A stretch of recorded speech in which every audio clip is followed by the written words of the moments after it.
Bismillahirrahmanirrahim. Today we are going to study Abu bin Adam, written by Lee Hunt. I'm your teacher, Sheeba HUssain. Start our lecture with the introduction of James Henry Lee Hunt, invariably spoken as Lee Hunt. He born in London in 1784 and died in 1859. He is an English essayist, critic, journalist, and poet of a romantic movement. And he is famous for influential journals including the Examiner. He was also a very great supporter of Shelley and Keats. Hunt's poem Abu bin Adam, which was published in 1838, is probably the best known.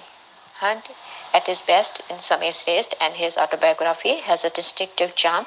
He excels in perspective judgment of his contemporaries, from Keats to Alfred Lord Tennyson. From him, Keats derived his delight in color and imaginative sensual experience. Much of Hunt's best verse was published in Foliage, appeared in 1818, and Hero and Leander, and Pachias and Ariandon appeared in 1819. In 1808, Lee Hunt and his brother John had launched the weekly Examiner. The Examiner supported the new romantic poet. Imagination and Fancy appeared in 1844, is his most sustained critical work, draws interesting parallels between painting and poetry. It was in his weekly Indicator, appeared in 1819 and it ended in 1821, and the Companion appeared in 1828. However, that Hunt published some of his best essays. Here in this slide, you can see the portrait of James Henry Lee Hunt, who born in 1784 and died in 1859. His full name was Henry James Lee Hunt. His occupation was a critic, essayist, and poet. His date of birth was 19th October 1784, and the place of his birth is Southgate, Middlesex, England. He died on 28th August 1859. His work is Examiner, a periodical, The Story of Rimini, Foliage, etc. He was the poet of Romantic period, and his wife was Mary Ann Kent. Besides his poetical work, Lee Hunt was an amazing editor of newspapers. He published and edited a number of newspapers, including the Examiner, it was a periodical, the Reflector, the Indicator, the Companion. His poetical work is The Story of Rimini, first published in 1816, Foliage, his collection of poems, first published in 1818, Hero and Leander, first published in 1819.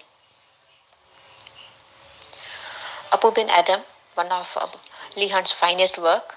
The title is, as you know, Abu bin Adam. Author, as you know again, Lee Hunt. The theme of this poem is faith, love, and humanity. Type of the poem is fable-like poem. The language is, of course, English.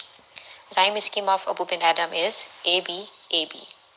It was first published in 1834, and it was appeared in the Romantic period.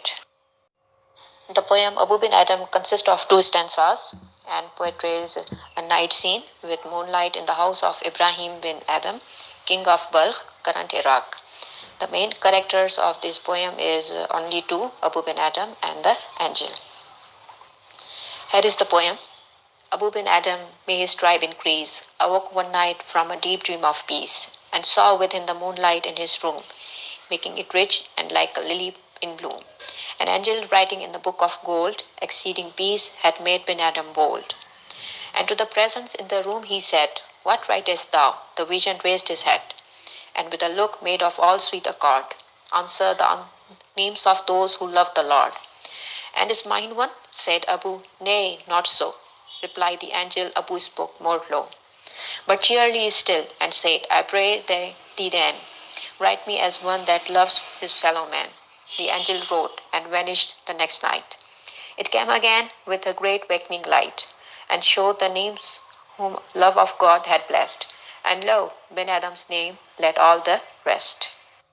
Coming to the summary of the poem, which starts with the blessing to Ben Adam, asking that his tribe may increase, or that his family flourishes and expands, a religious and pious man who has just woken up from a deep, peaceful sleep.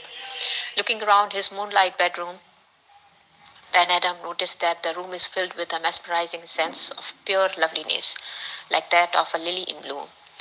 by the presence of an angel who is writing something in the book of gold or the golden book. But Adam's peaceful life thus far has made him fearless, and so he asks the angel, what is he writing? Looking up